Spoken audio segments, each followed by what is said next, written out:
Oi, pessoal. Vamos fazer uma revisão para nossa prova, tá? Então, quando a gente fala sobre organização dos seres vivos, veja bem, começamos com a menor parte de todas, que é um átomo. O que é um átomo? É a menor unidade de uma matéria, gente.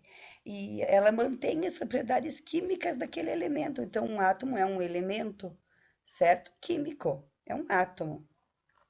Molécula é um conjunto de átomos, é um grupo de átomos que é unido por ligações químicas, certo? As organelas, estamos falando daquelas que compõem as células, certo?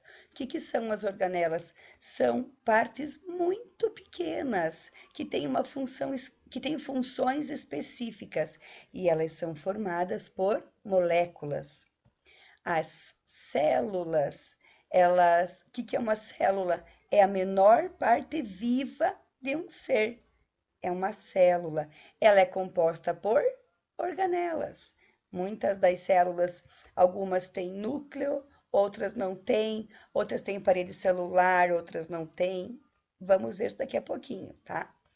Tecido, gente, é um grupo de células que tem uma função específica. Células parecidas, né? Que tem uma função específica. Isso é um tecido, certo? Órgãos são formados por diferentes tecidos. Formam um órgão, no caso aqui, um osso, um órgão do sistema ósseo, do sistema locomotor, certo? Um organismo é formado por vários sistemas.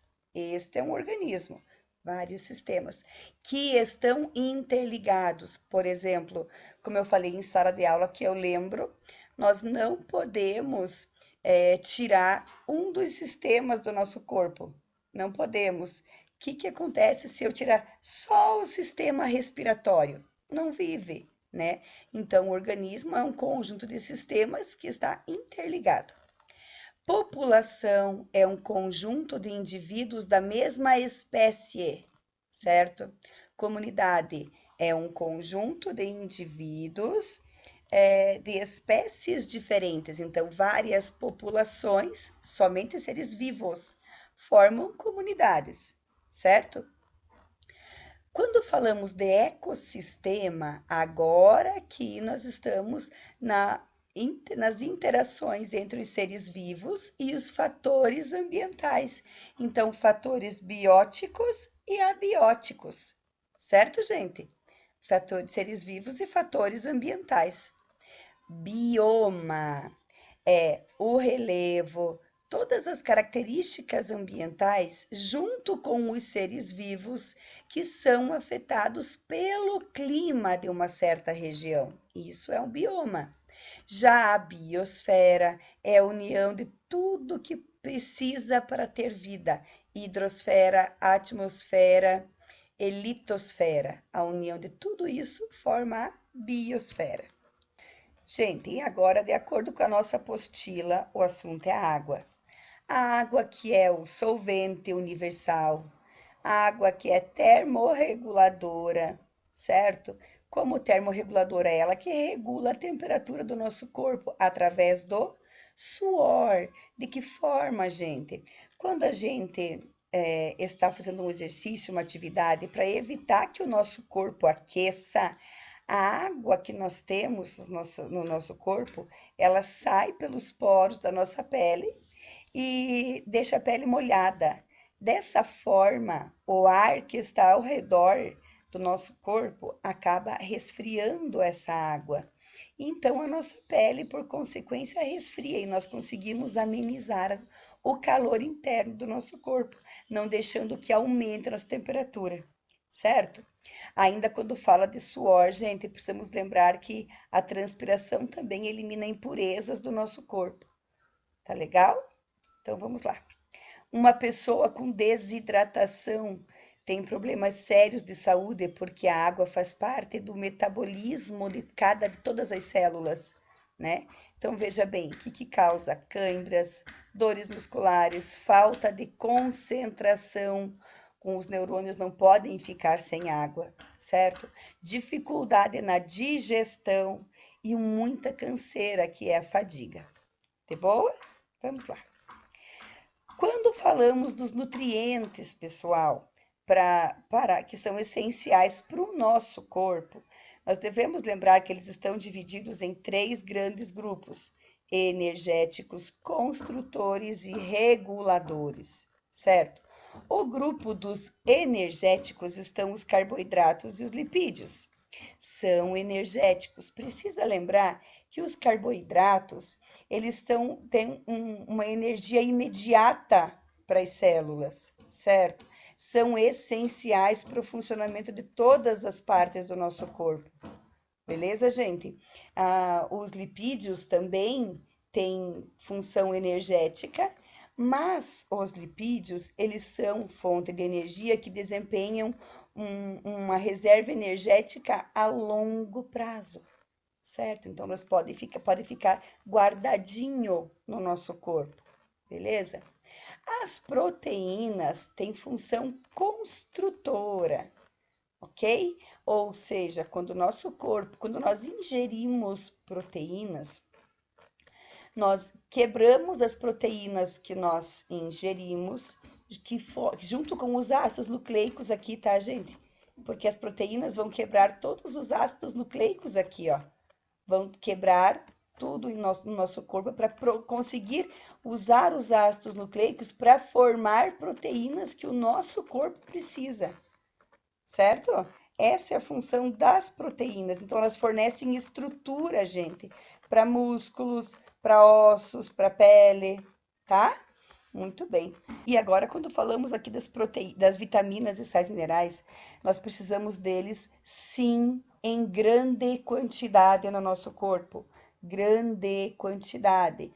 Porque, gente, participam dos processos metabólicos do nosso corpo, certo? Além de auxiliarem na regulação dos fatores fisiológicos, que é a contração muscular, transmissão de impulsos nervosos, as vitaminas e os sais minerais regulam o nosso corpo.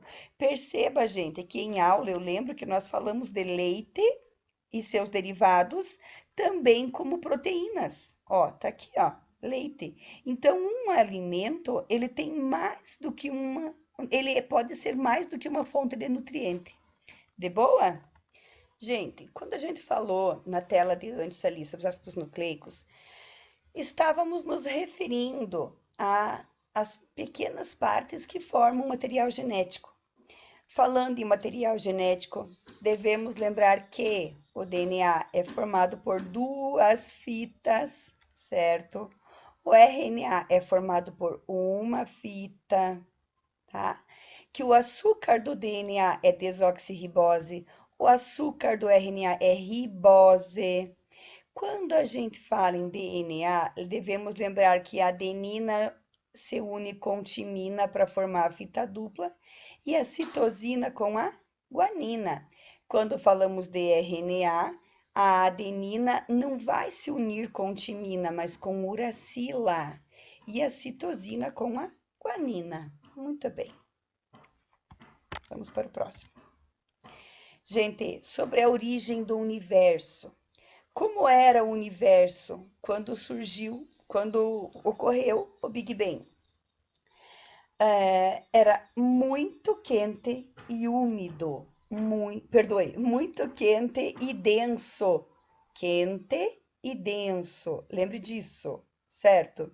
E a teoria do Big Bang é a teoria mais aceita, certo? Há quanto tempo aconteceu? Há 13,8 bilhões de anos.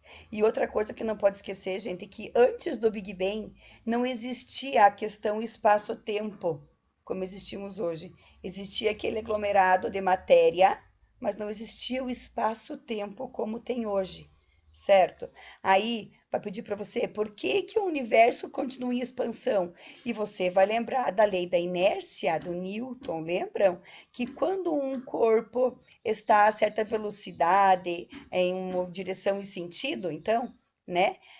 Esse corpo só vai mudar o seu módulo, direção e sentido, quando uma outra força agir sobre ele. E essas partículas estão viajando desde que ocorreu o Big Bang.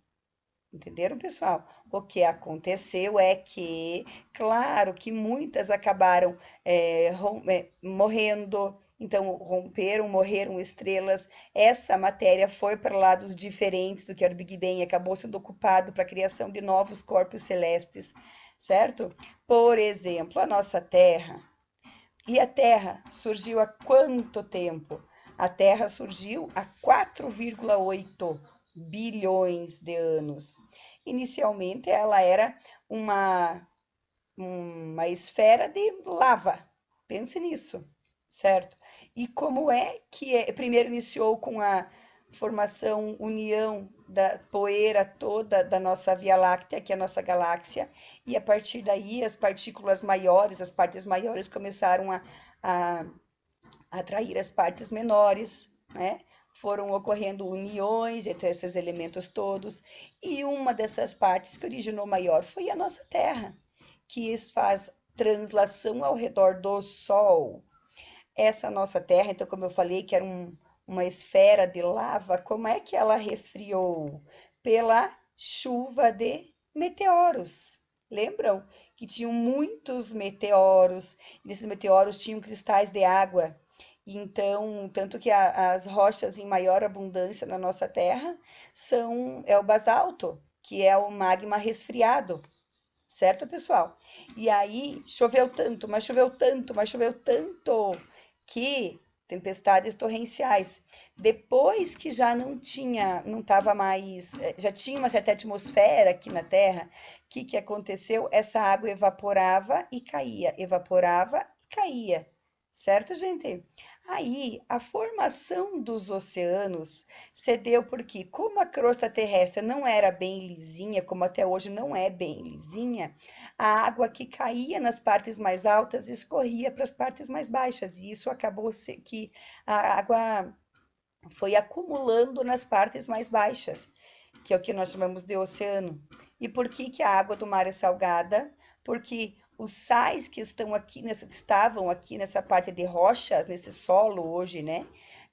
Ele foi lavado, foi levado para o fundo do mar, foi levado, então, dissolvido na água, lavando o solo, lavando as rochas.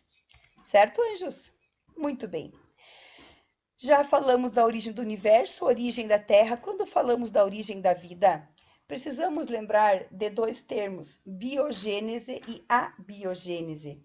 A biogênese significa que um ser vivo vem de um outro, não existe um ser não vivo, tá, gente? De um fator não vivo. Por exemplo, um sapo mora na lagoa. Quer dizer, lá do fundo da lagoa surgem sapos. Isso é geração espontânea, certo, gente? Mas isso não, já vocês sabem que isso não existe, né? Hoje em dia, nós sabemos que foi bem diferente, não é dessa forma que acontece. Alguns cientistas, olha aqui para frente agora, não acreditavam na abiogênese, tentavam provar que um ser vivo só vinha de outro ser vivo pré-existente. Então, o que que é biogênese? Teoria que afirma que um ser vivo só surge a partir de outro pré-existente. Eles sabiam como é que se multiplicava, pessoal. Eles sabiam de uma relação sexual que tinha um filho, por exemplo. Mas eles não sabiam como é que surgiu a primeira vida aqui na Terra. E aí começaram mil e uma teorias.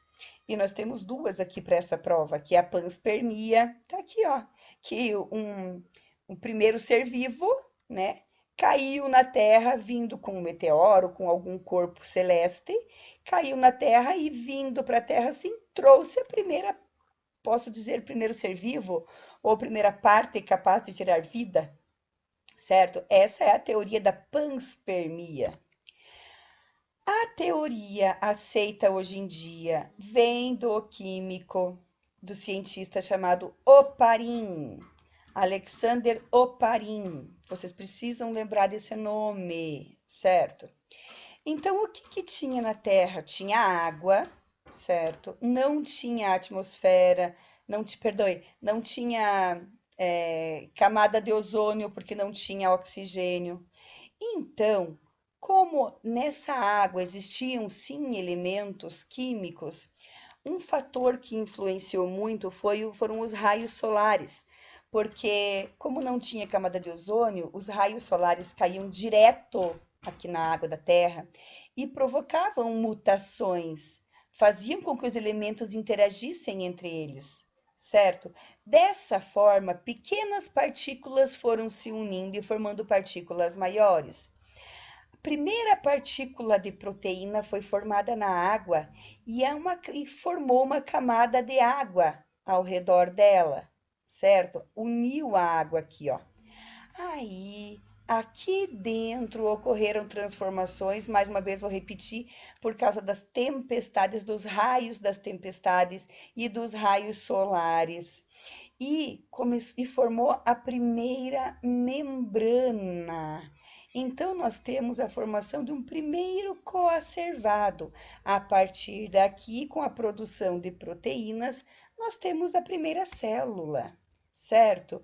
Que o Oparin percebeu? A mistura de proteínas e substâncias orgânicas produz aglomerados de moléculas orgânicas envolto numa película de água, que são os coacervados, certo? Nós temos na nossa apostila o que fala do Fox, que aqueceu aminoácidos, adicionou água lentamente e observou glóbulos delimitados por membranas proteicas, chamadas de microsferas, certo? E essas microsferas são as nossas pequenas células. Lembrando que não tinha núcleo, certo? Beleza. Quando falamos agora de vírus, mudamos um pouquinho. Um vírus não é considerado célula porque ele não tem membrana. Ele tem, ó, gente, essa parede ao redor aqui, ó, esse envelope, perdoe, esse envelope que protege ele, certo? Mas não é uma membrana. E para ser um ser vivo, a primeira exigência é ser formado por células. Tanto que para ele sobreviver, ele precisa estar dentro das nossas células, ele precisa invadir um organismo e entrar dentro do núcleo para que o material genético dele se misture com o desse ser vivo, para que ele possa se replicar. Beleza? Muito bem. Quando falamos de células, nós temos as procarióticas e as eucarióticas. Células procarióticas e eucarióticas possuem citoplasma, possuem material genético, porém, somente as células eucarióticas possuem núcleo, separando o material genético do citoplasma. Certo, pessoal? Veja bem, o que tem numa célula procariótica? Os ribossomos. Ribossomo sintetiza proteína de montão, certo? E o material genético. O que acontece de diferente na célula eucariótica? Veja como ela é bem maior do que a procariótica e então ela acaba sendo também muito mais complexa. Tanto que uma célula procariótica nunca vai formar tecidos, ela é sempre um organismo unicelular. Já as eucarióticas podem ser unicelulares ou multicelulares, podem formar tecidos. Das células eucarióticas, precisamos lembrar bem de duas, a animal e a vegetal. Algumas diferenças entre elas são: células vegetais possuem parede celular, ó, também tem membrana dentro dela, mas tem parede celular, que a célula animal não tem.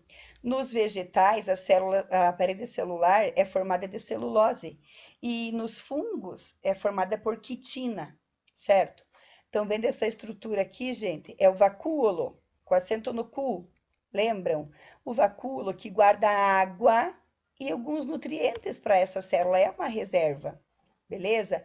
A célula animal não tem essa reserva. A célula vegetal e animal tem núcleo com nucleolo aqui, ó, certo? O retículo, tudo tem nas duas. O que acontece é que também na célula vegetal tem os cloroplastos. E os cloroplastos, eles são pequenas bolsas que armazenam clorofila.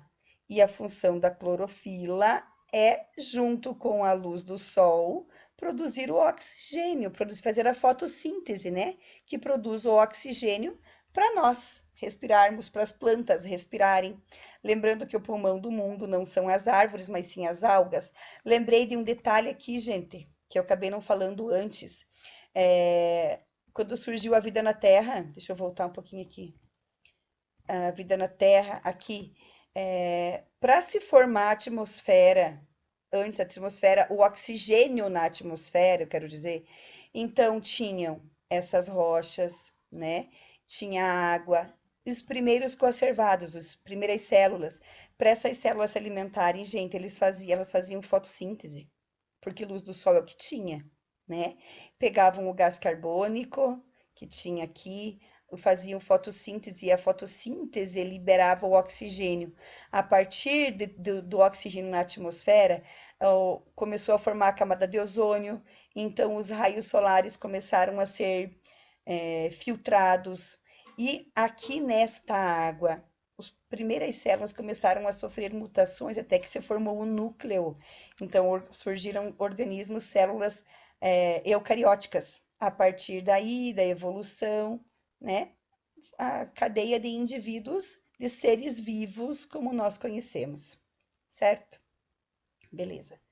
E voltando para o fim, última parte, sobre a membrana plasmática da célula, precisamos lembrar que as nossas células, gente, elas têm a membrana que tem a capacidade de selecionar aquilo que entra e sai da nossa célula, certo?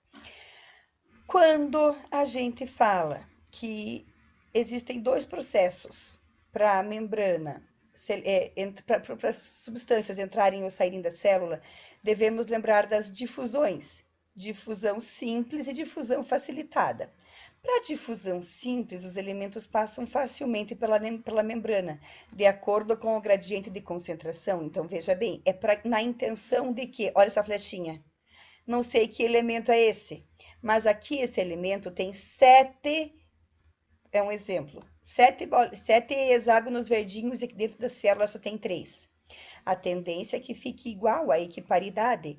Então, alguns elementos desses aqui verdinhos vão entrar para dentro da célula, para que fique igual. Difusão simples, certo? A difusão facilitada acontece quando existem proteínas, o transporte de algumas substâncias, elas precisam passar por proteínas, porque não consegue passar direto pela membrana, até pelo seu próprio formato. E essas proteínas que carregam os elementos, elas também estão participando da difusão simples, certo? Facilmente são como elevadores que fazem os elementos entrar e sair. A difusão facilitada, ela ocorre quando uma proteína, ela carrega, por exemplo, a bomba de sódio e potássio, que para que um entre, o outro precisa sair. Então, na difusão facilitada, o que acontece é que essa proteína, para ela conseguir fazer entrar um elemento aqui, ela gasta energia. Então, precisa lembrar que na difusão facilitada existe o gasto de energia. E mais uma coisa que não está aqui é a questão da osmose, que é a passagem da água, tanto do meio intra para o extracelular, quanto do extra para o intracelular. Mas a água, diferente dos elementos aqui, que são os solutos e não o solvente, a água é o solvente, lembra que vimos antes, né? Vimos antes. A água, ela sempre vai procurar trabalho. Então, ela sempre vai para o meio que tiver maior concentração de soluto, certo? É um solvente que procura trabalho. Se aqui eu tenho pouco soluto, a água vai sair da célula para dissolver o que está lá fora. Entenderam, pessoal? É por isso que quando colocamos sal na alface, A alface, depois de algum tempo, ela murcha, porque o sal de cima da folha de alface fez com que a água que estava dentro, deixando as células túrgidas, saísse para fora. De boa? Agora eu quero escutar que essa prova tá difícil. Mas olha que pego vocês, hein? Tá nada complicado, tá, anjos? Amo vocês, beijinho.